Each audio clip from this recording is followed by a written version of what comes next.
Hello friends, my name is Steve Hankal. I'm an artist. I paint with acrylics, and sometimes I create my own surface to paint on, and I thought I would demonstrate that today. Usually the bigger paintings I paint on canvas with acrylic, but the equipment that we will need today is the paper itself, which is going to be the surface that I'm going to eventually paint on. And underneath that, in fact, this is already glued down. That's one of the steps that I took, and I'll demonstrate that in a minute. But this is masonite, and the paper is adhered to the masonite on one side. What I did is I took the masonite and painted it with the primer, and I did it twice, between the two coats I sanded it down, and I also painted a coating on the back because that keeps moisture and anything that might cause the image to bend or anything like that in a frame. You want to try to eliminate that and seal out all moisture. So that's what I've done up to now. Now this paper is acid-free. It's like a drawing paper. It comes in a pad. So I cut a piece to size, the same size as masonite. And what you do is you take a brush, with my brush over here, that's a pretty good size. And on the masonite underneath the paper, of course the paper's on there now, and I probably should have waited to show you, but it's just a matter of painting like you'd paint a wall or anything else. And you use matte gel. It doesn't have to be matte, it can be any kind of gel as long as it's acrylic medium. This is Liquitex. Different manufacturers make this stuff, and it's really good stuff to adhere and make your own surfaces. So after I got the masonite covered with the matte gel and got it good down there, I placed the paper back on top, making sure that the edges were in the right place. And then you take your freezer paper. That's freezer paper, and as you probably know, that on one side is kind of a waxy film, and that's what you want to put over the paper to make sure that if any glue is squirting out on the sides or anything, it won't stick to that paper on top. And also, we make sure that this brayer is a rubber roller, good firm roller, and we want to make sure that adheres real good, so we roll it, press it down, make sure that glue is flat underneath there and that there's no gaps. And so we want this to make sure that it's adhered really well. And we'll do it in different directions, keeping it flat like this. Now it takes, I always give it a couple of days. I don't know how long it would really take, but I don't like to get it in use too soon after I do this, so I give it a couple of days to really set up and the glue to dry. So we're going to leave this freezer paper in place, and to make sure that it stays adhered the way we put it on, I've got a piece of styrofoam installation, I guess is what it is, I don't know. But it works very well, and I lay that on top, like that. And I have a toolbox that's got some seriously heavy tools in it. It probably weighs 30 or 40 pounds, I don't know. And I set it on top of this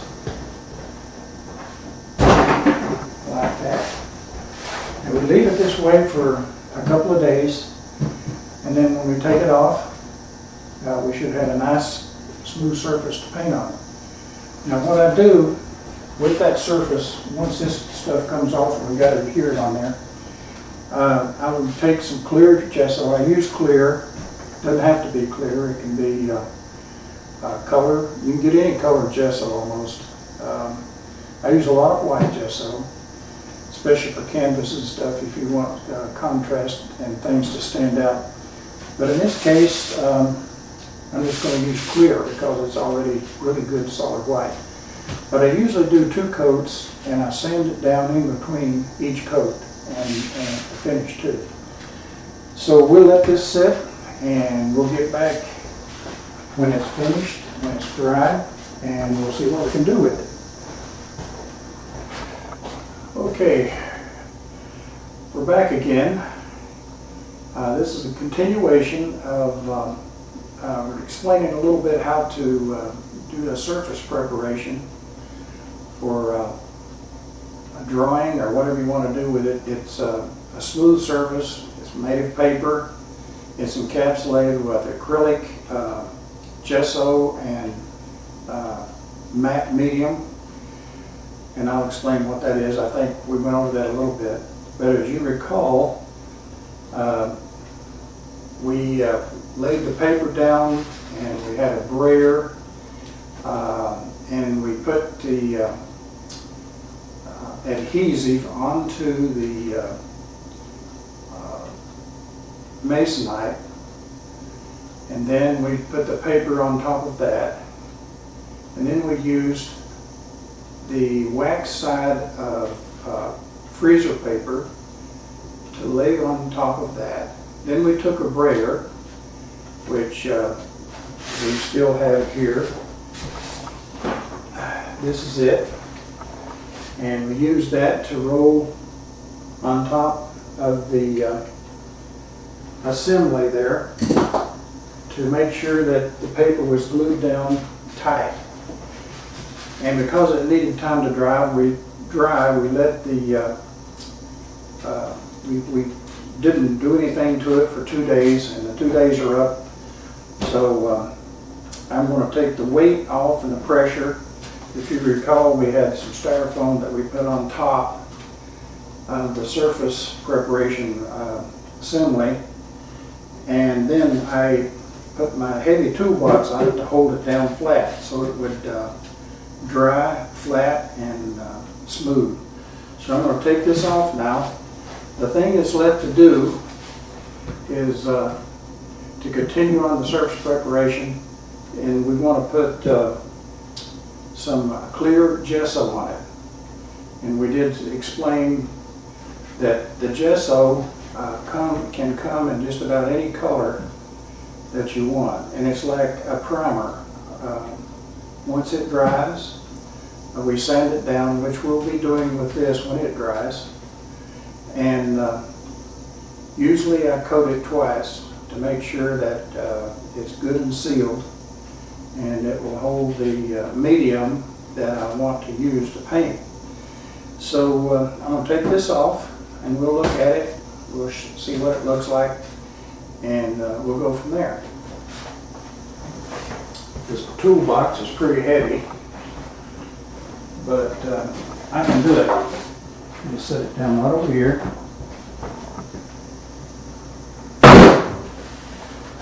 And then the styrofoam, which is very light, I'll set it over here. And then our freezer paper is on top of that.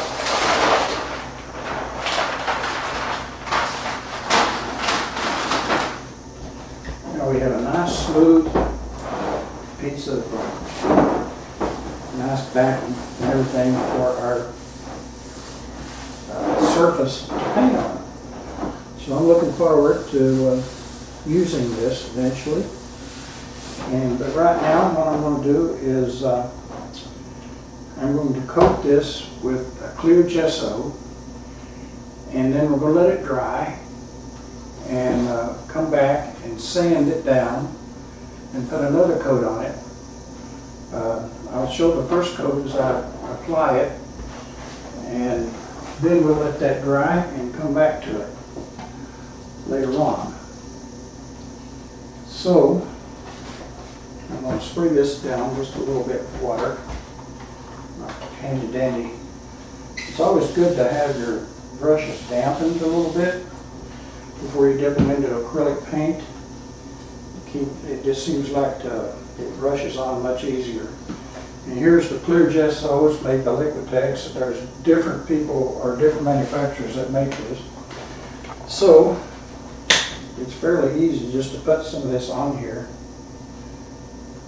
and just brush it, make sure it's covered very good from one corner to the other.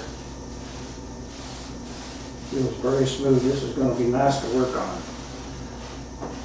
Now, I haven't quite decided yet what the subject matter will be that I'll use here, but I do have some examples of things, how I've used this system before, and I'll show those to you toward the next time, and then I'll show you, maybe I'll have some ideas by that time what I want to do with it. Now this is pretty absorbent, so I'm putting on a lot, but that's okay. Whatever it takes is what we need to do.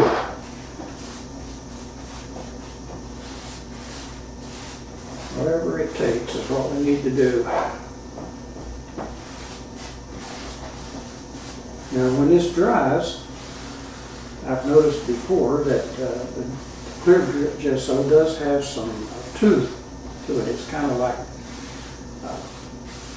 it just kind of sets up with something that will grab paint when you put it on. I guess that's why they call it primer.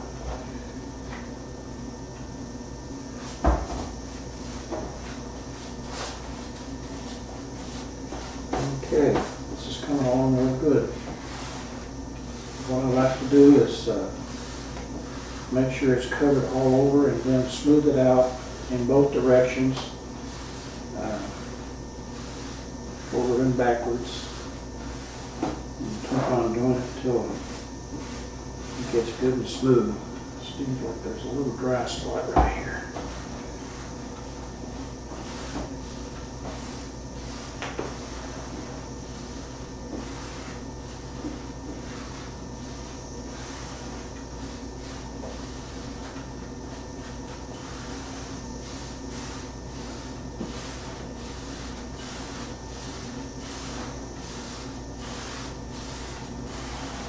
This stuff dries pretty fast. You can already tell that it's drying.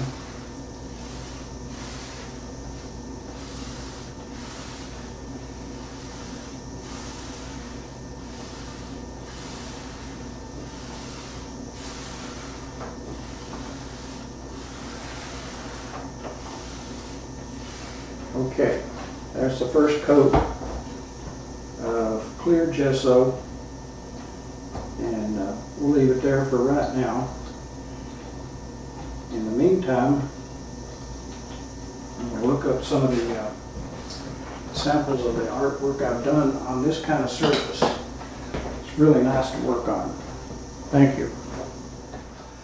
Okay, before I go today, I thought this would be a good chance to go ahead and, while the gesso's drying, and it might be a few more hours before we can get back to finishing that off.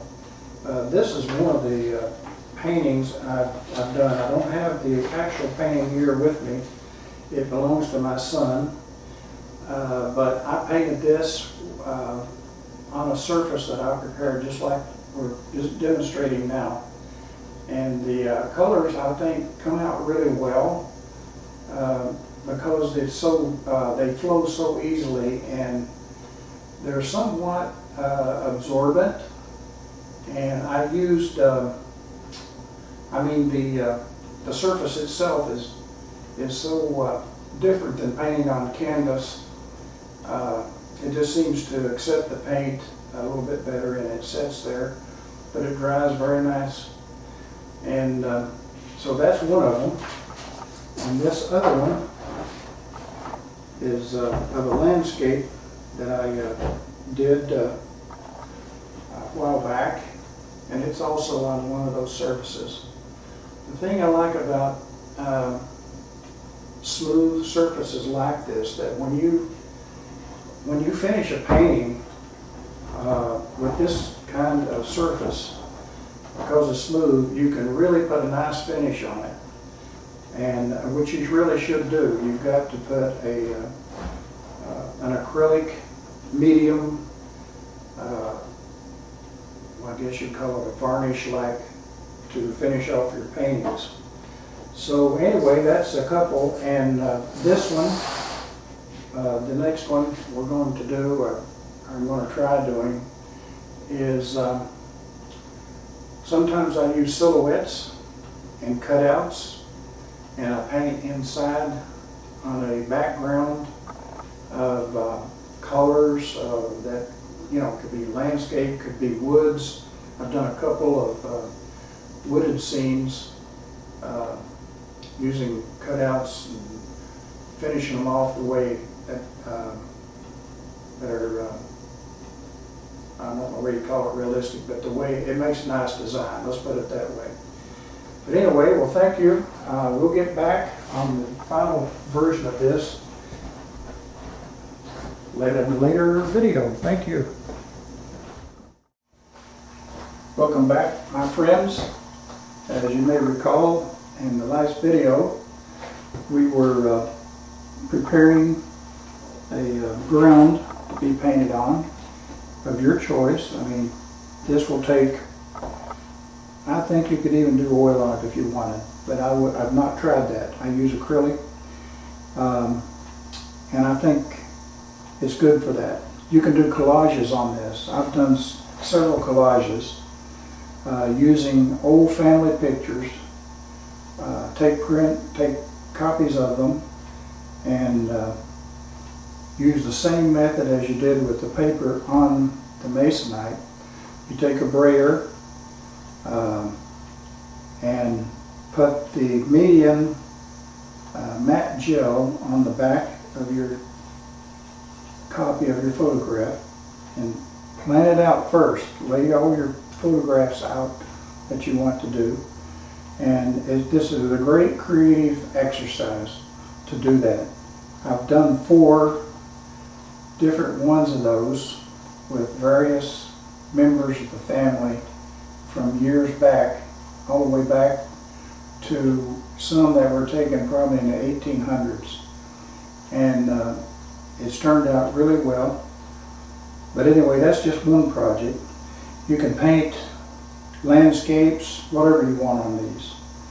But I wanted to, we put the last coat on here, and now this has been sanded down and finished, and is ready to do whatever project you want on it. But I wanted to bring a couple of things to your attention. And when you finish a painting and you want to seal it or protect it, there's some very good products out there. One is this Winsor Newton Professional, and I like the satin finish because the satin, it's between matte, which is kind of a dull, flat look, to a very shiny surface. This is kind of a satin, soft feel with a little bit of sparkle to it, but not, it doesn't, it just protects more than anything else. This right here is a satin medium that similar to this, but this you brush on, and you can thin it with water. I wouldn't thin it too much, maybe 25%, that'd be the maximum. And that's good to finish after you got your entire painting laid out and you've got all your pictures, whatever you want to do, collage or whatever, and it's all secured to this board. Then you can let it dry totally, make sure it's real good and dry, and leave it a couple of days maybe. And then you can use this to seal the finish, and it'll be very nice. Then you can frame it. This is something similar. It's also a satin varnish. So have fun and enjoy this. It's one of my favorite things to do. You made it yourself if you try it. Thank you, and I think that's going to wind this one up. Thank you.